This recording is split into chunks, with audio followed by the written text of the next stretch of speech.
Welcome back to the Enlightened Misfits podcast. I am your host, Lauren, and in today's episode, I have Elizabeth.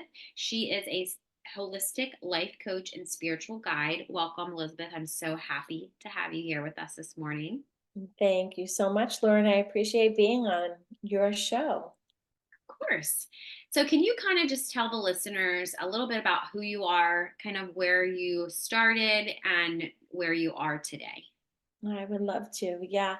So I started my journey in my early 20s. I was very aware that I was going in directions that may have not been so healthy for me. But I was also very intuitive. And I found myself in pockets of friends that I was kind of doing some more intuitive work and reading their energies, which I found was super weird, even though I was doing it.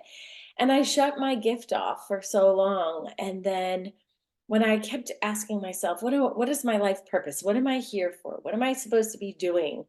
Um, I started my first career as a massage therapist. I went to school and I had lived out in Arizona, and I was introduced to massage therapy, and then a long story short, moved back to the East Coast where I originally was born and raised in Long Island, and then found my parents in Pennsylvania and the whole thing. But I started my practice and I thought it was just for massage therapy, but the journey that led me from one area of life and health and wellness led to spirituality and really connecting with the energy of individuals more so than their physical. And I found the body mind connection was wonderful. But then when I needed to help them heal and grow physically, mentally, spiritually, bringing that spiritual element back in to healing was so much bigger. And for me, it started with me being in very unhealthy relationships. So I went to the therapist. I went to all the things that I was doing for myself professionally, in alignment with what I offered professionally. Then I realized there's more to this than the whole body mind connection. It was more the spiritual. So even though I tried therapists and tried different places to get that healing, to get out of those unhealthy relationships that was unraveling, one, the unhealthy relationship with myself, the abusive relationships with boyfriends, with bosses, all the things. It made me bring the awareness that it's so important to heal body, mind, and soul. And so that is the short version of the story of when I started, and how it brought me as a abuse victim to helping others heal their relationships, beginning with themselves. I love that. And I was going to say, I can't help but if people that are looking at the or watching the video, the behind you, are they dragonflies? Yes, they are. And it looks like your necklace is kind of this similar. No. It's an angel. Oh, okay. Because I was like, oh, her necklace even looks like that. Yeah, yeah. Oh, A friend of mine painted that. And she's a makeup artist, but during COVID, she was like, I have this big canvas, and she painted this big piece of artwork. And I happened to come into her office uh-huh. or her studio, and she's like, do you want it? I was like, oh my gosh, I would love that. So, Oh, I love that. and ironically, my dad passed away about a year ago, Mhm. and I always thought he was going to come to me in a different form, but the form that he shows up to me is in a dragonfly. So Oh, I yeah, love that. whenever I need faith or whenever I need, resolve, I'll ask for my dad to show me a dragonfly. So there he Yeah. is. Oh, I love that. He's I always love got that. I my was gonna back. say it's a very beautiful painting. Yes. I couldn't help it. I was like, I have to ask her what what is on. It looked kind of like a dragonfly, but I was like, what's on the other side? Yeah. So There's love that, three of them. especially like in Yeah. a triangle. Yeah, Yeah. I love that. Thank you.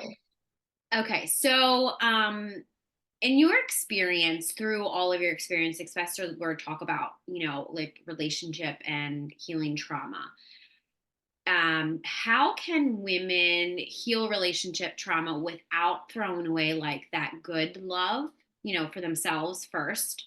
Like, what roles does forgiveness or self-compassion play in this process? Especially forgiveness, because I feel like for me personally, when my first mentor told me I had to forgive these people, I was like, absolutely not. Like, this is crazy. But then I realized forgiveness was for ourselves, not for them. Yeah. Yeah.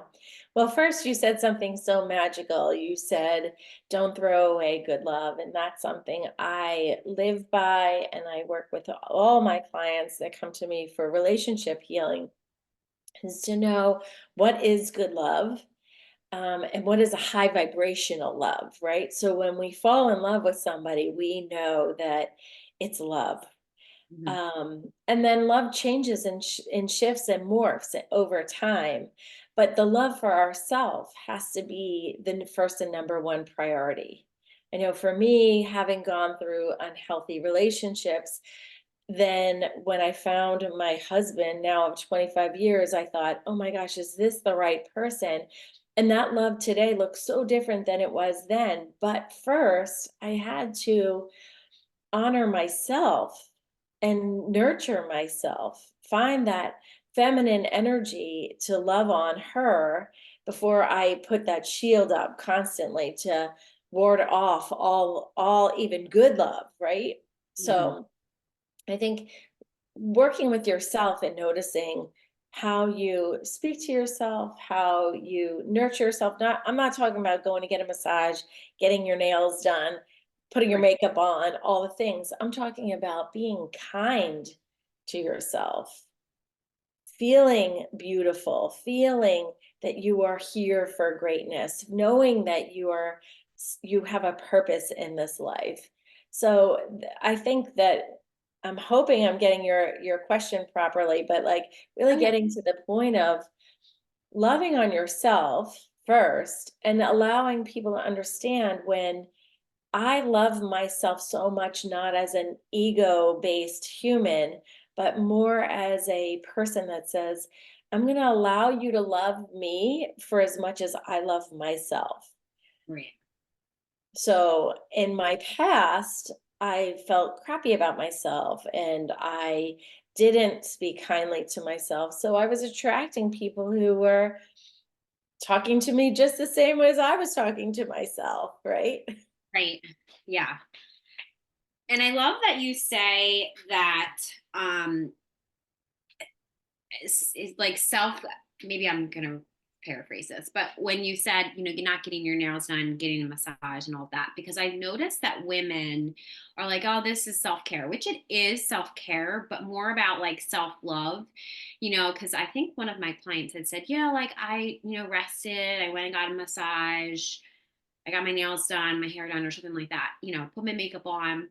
And I felt better. She was like, but I still feel crappy inside. I was like, because you're fabricating, you're making material things, like you're doing all this material stuff, and you're not actually looking at yourself inside.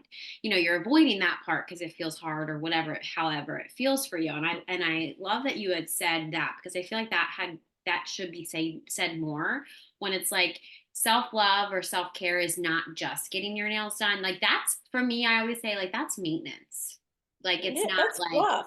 yeah, like it's maintenance. It could happen. It doesn't need to happen, whatever. It could happen if it, like if it makes you feel good, but it's like ultimately, mirror work, healing, shadow work. That's what really makes, well, at the time, it doesn't feel good at the time, but that's actually ultimately makes you feel, or for me and my experience has made me feel the best. And actually, it's something that I enjoy to do.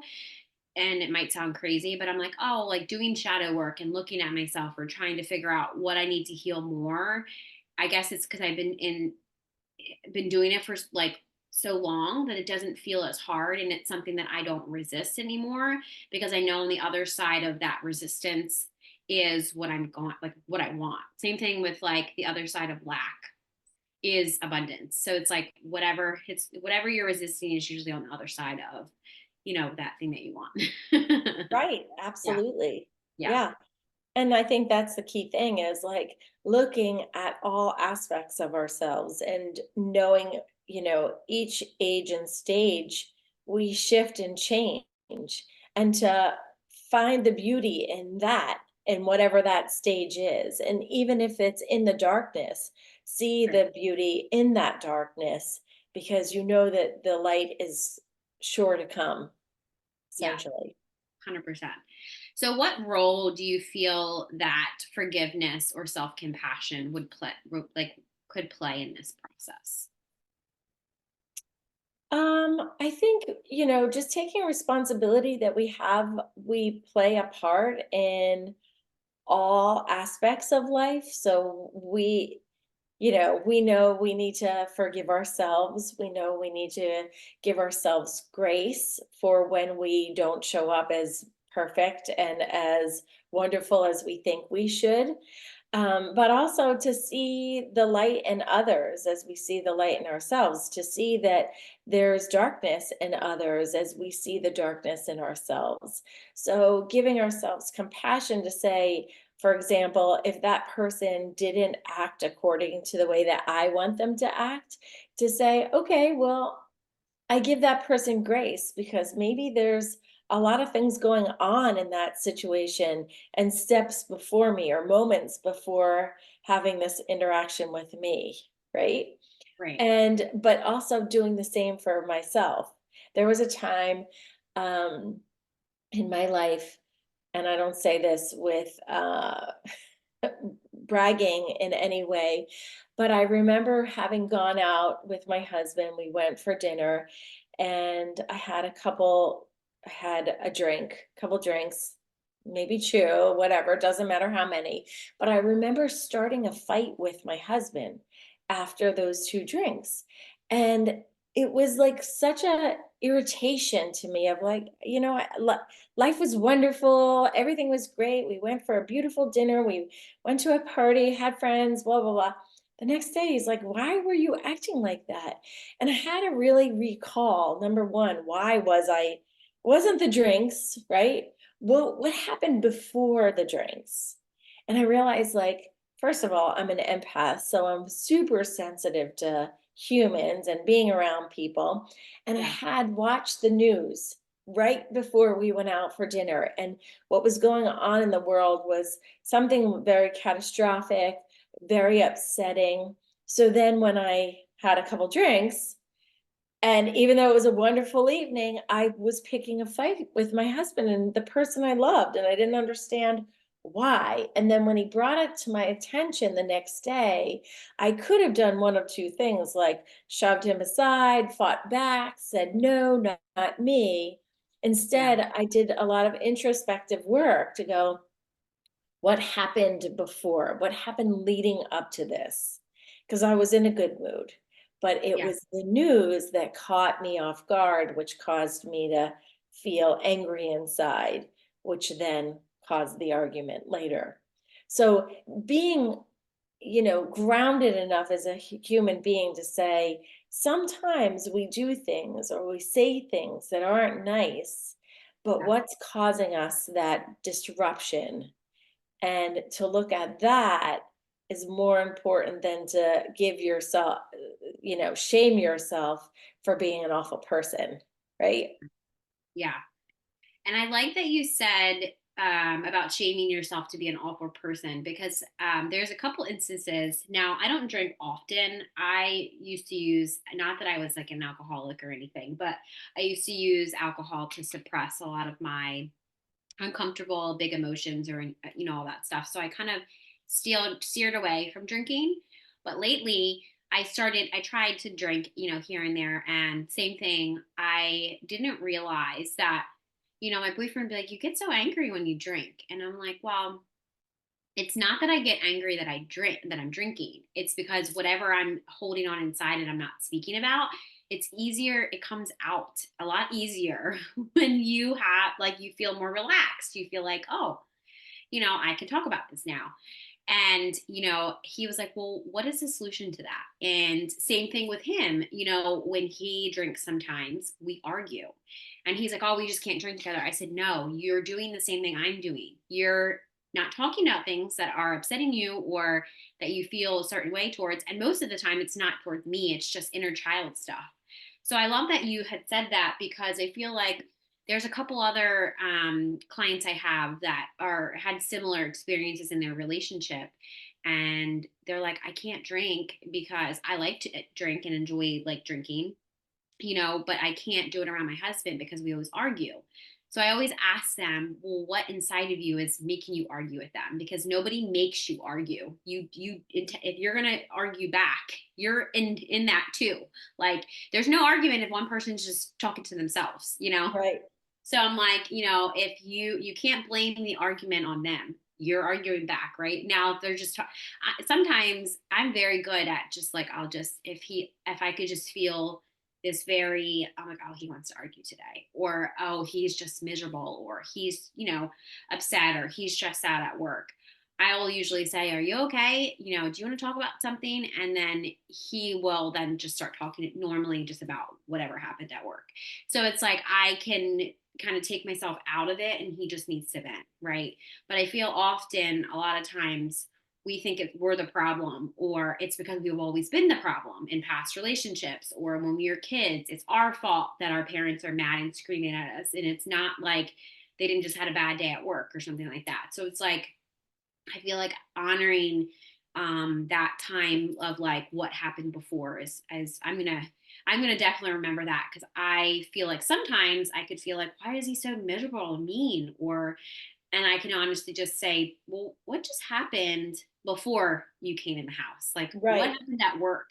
So I can put it back on him, and it's not like, and I'm not sure if you know much about human design, but we're both projectors. So whatever projector screen we're looking at or happened is what we're going to be interpreting, or like how we see things. So it can get very chaotic in an argument between the both of us, because we're both looking at two different things, and Yes. at the end of the argument, nobody even knows what we're arguing about because it's Right. completely different perspectives. And I'm like, so that was literally a waste of both of our energies and a pointless argument. One of us should have Exactly. just said, what's going on? Like, what happened before that? So I'm gonna definitely use that. So thank you for that. Yeah, yeah. A lot of times, as an energy worker, how I see it is, what like, if you just gone through a tornado or a hurricane, right? And all of a sudden, maybe if you're a teacher and you have kids all over you, and Yeah, you're bringing in all their energy, and now you yeah, come home and you've got all their energy, and you just feel irritated and agitated, you yeah, might just kick the dog as soon as you walk in. You might, so you yeah. have to look at the steps before the next encounter, and Right. how important it is for us to all understand that we're all human and we're energy, but we absorb other people's energies. Yeah, So as you come home from work, if you work outside of the home, or when you come together wherever you are, you're bringing other people's energies with you. right. So it's really important for us to just allow it to like settle, and know that this isn't my stuff. This is their stuff, right? This is, Right. Yes. I say a lot of times, our last name is Sanchez. So my husband will be coming in from traveling, and he's high type A, right? Type A person, just naturally, but then on steroids after traveling. And I'll say to the kids, okay, guys, hold back the walls because daddy's coming in. The Sanchez storm is coming in.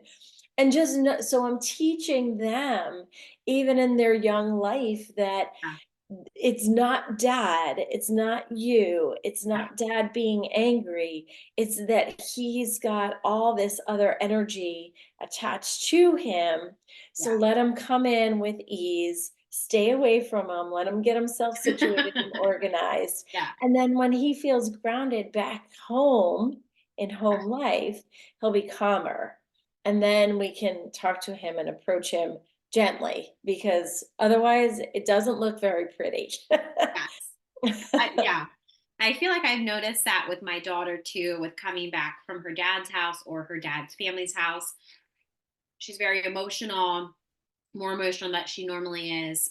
She's in this stage of like she thinks that she could cry, and I'm going to give her what she wants. Like I just ignore that. Like I ask her if she needs comfort, and then if not, I'm not going to like I'm not going to play into that because you're just trying to manipulate me. I can feel it. So no, we're not doing that.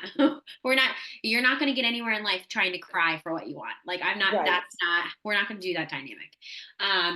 But she coming back from her dad's, we do one of my friends had said, because I was like going through a hard time, like I don't know, like it's just so hard to kind of regulate her back into like, usually I kind of just let everything kind of just settle, but it was really affecting my energy too. And as much as I put up boundaries or I tried to kind of just like let her be, it was like chaotic. Like, and I was like, I feel like we need to do like a detox before she gets like when she comes back home. So we have this, like she'll get a bath.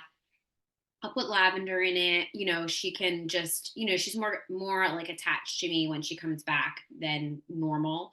Um, but I had this ritual that we go outside and like I'm like teaching her to literally take the energy off for her and like throw it into the ground. And Hmm. she loves that. Or like she stands out on the ground or she'll sit out on the ground. Lately she's like, can I sit out on the ground naked, mommy? And I'm like, well, I mean, if you want bugs crawling on you, sure. But like, sure. But it's like, and then she comes back in when she's ready, like when she's like, okay, mommy, I'm ready to go inside. But I feel like that, and then my intention for that is just to put all of that negative energy that she had to endure that this whole weekend back into the earth. And I feel like that, so any moms that or dads are listening, that you could use that because I feel like it's really truly helped with her coming back. Same thing with my boyfriend. I said to him, why don't you have like Palo Santo in the car or something and like clear yourself before you come into the house. And he's like, oh, you're so funny. So he thought about that too. But then he bought me, as a joke, he got this mat from Amazon and it says, check your energy before you come into my house. And he bought that after our argument because I was like, I'm telling you, that is the reason why. Because I'm home, or I work, from home. So I'm in my own energy. So if I'm mad, miserable, or angry, I know if it's my energy or not. Right. And same thing with my daughter. Now, if she's home with me, the days that she's home with me, I can feel a little bit overstimulated. I'm like, oh my God, like, or like chaotic or overwhelmed. But then when he gets home, I ask for alone time for myself, like, because I just need to regulate myself. I can't obviously tell my daughter to go regulate herself. She doesn't know how to do that yet. I'm teaching her that. Right. But for me, I need time out. I need to go in by myself, go outside, go for a walk, something like that. So I'm not transferring that to him because he'll immediately feel that if Yeah. if that is the case. Yeah. Great tools. Absolutely. Yeah. Because I was going to say, there's been times where I didn't do that and I see the after effects of it. And I'm like, well, I'm not doing that again. We're not doing that again. Right, you right. know, And just knowing what it is, but also right. teaching, and I think even teaching your boyfriend that it's so important for him to shake off all that he's coming in with because Yeah. it's not his to take on. Yeah. And so many of us are very highly sensitive. So we Yeah. feel it, we might not know what it is, but we're bringing in everybody else's energy. And that's not here to take up residence within our household, right? Right. Yeah. Like, So, that's not welcome here. right, it's not welcome. And they're welcome to come in for dinner, but they're not welcome to stay, right? Right. Right. But Yes. You that's the can key come, but you thing. got to go. Yeah, and that's the key thing that and I love that you're teaching your daughters. I've been teaching my kids, like I said, my oldest is 18. Yeah. And I started a nonprofit for children in the mental health alternatives awareness to Yeah. teach parents that these tools are valid to help support mental health because Right. we don't get into mental health issues just by just doing nothing, right? Right. And yes, therapy is wonderful, but something like grounding, like you're teaching your daughter to sit in the ground and allow Mother Earth to take on all that negative energy. Yeah. starting at 4 or 5 years old, she's gonna be like, this is normal for me. My kids sleep with crystals. My older one brings all that stuff with him across the country when he left for college this year. So Yeah, I know it works. And I think right. that that's the key thing that, as long as you just continue to show it, and even though when they think it's weird and they're awkward ages, Yeah, that we when I say middle school is awkward, but or high school is even more awkward, but yeah, they learn it so then they can have more ease as they age and as they go into different developmental stages and learn how to relationship later in life. yeah, yeah. So, Yeah, definitely. I'm teaching my daughter because she feels like I feel like sometimes when she thinks about going to her dad, she gets anxious, or she thinks about she has to go to daycare, or she has to go to like my parents. And I think it's just the whole transition period for her. She gets anxious. Like I can feel her anxiety. And I always tell her, it's okay, you'll have fun, all that stuff. Now with her dad, it's a little bit different because I don't want to necessarily lie to her. Like I don't know how it is over there. I just know how the relationship was with me. So it's like I just am very hopeful that I'm like, well, daddy, you have fun with daddy, you play with him. And she's like, but I want to stay with you, mommy. And then it's kind of like I'm trying to teach her that, well, I have to share, everybody loves you differently, everybody loves to be with you, and she's like, I can just breathe, mommy. I'm teaching her the method of like breathing, because she got her ears pierced, so she gets really anxious when I have to clean her ears, like she thinks it's going to hurt, or that type of thing. Like it's like she thinks about it before it actually happens, and she's like, I'll just breathe. So like, and she'll remind herself of that too, at like take a deep breath in and breathe, and it doesn't feel as bad on, like when she's breathing, because her nervous system is relaxed. So like, oh my god, this is like fight or flight, like, oh my, right, like this is gonna right. hurt, all that stuff. So it's like, and then obviously when that happens, I feel like that's a tool that she can use through her whole life. Because I always have to remind myself, oh gosh, I gotta breathe. Because I always feel myself like holding my breath, or my body's tense, and then it feels worse. I feel like when your nervous system's all like can't relax. Absolutely, Yeah, absolutely. yeah. Yeah.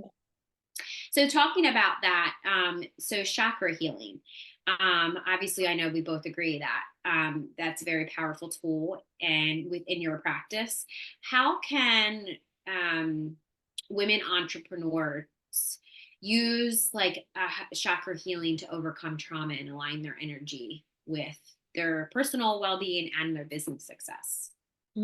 So I've worked with business owners for many, many years, and again, not approaching the emotional body. So the chakras are the emotional body. It's something that you necessarily can't see, but it's the first body that shows up before the physical body. So if we're stuck and we're feeling like we can't do something, or we can't get out of our head, or we can't embrace the universe to support us, to help us open doors of opportunities, then we don't necessarily get what we want to achieve or accomplish what we want to accomplish.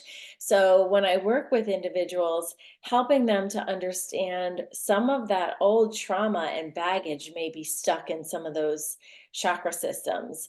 And it could be a story. It could be like, I think you mentioned your daughter being so young and having gone through a divorce, the instability of what a divorce could have caused, and cause um, that grounding feeling to not feel in their body, feel safe. So another reason why your daughter loves probably to get naked in Mother Earth, because she just wants to be so close to the ground, to be grounded. So seeing how these traumas that we don't clear if we don't understand them, we don't first of all, we don't ever clear them totally. We get to know our body, right? And life changes and our body changes again. But we could bring some of these traumas into our future self and have forgotten about them, but know that, oh, well, that system might be off. Oh, my sacral chakra might be completely out of alignment and I'm stuck and I'm not having fun and I don't see life purpose or what all the things. But Mhm. yet in my other side of my life, I'm trying to achieve and build a business and get there fast and grow hard and grow big. Well, if you're not balanced in that system, it's like playing a tug of war with yourself. And I think that's where a lot of women entrepreneurs who I typically work with get so caught up and get so stuck because they think it and their mental body says, oh, yeah, I can grow, I can be big, I can have this major successful business. But their emotional body is saying, oh, wait, but you forgot when you were let down by that human, when you were 14, or all this trauma that could have showed up. So Yeah. it's really important to see it as one, but also to work with your being as one to help clear out that old baggage and the old stuff that's not working for you anymore. I like that as how you said that, because I think a lot of entrepreneurs that I work with too, they have this, like, I feel this way, but why is this showing up? And I often say, I take them back to like when they were a kid or when they were a teenager or whatever, whatever story is coming up. And I don't think they believe me until they realize, oh, it is that. Or, oh, it is that story that I remember I still probably tell myself every day. Like, Right. how about if you fail? Fear of failure or whatever. And it's like fear and your ego is there to protect you. It only has one job, but it's also your job to understand, is this going to help you?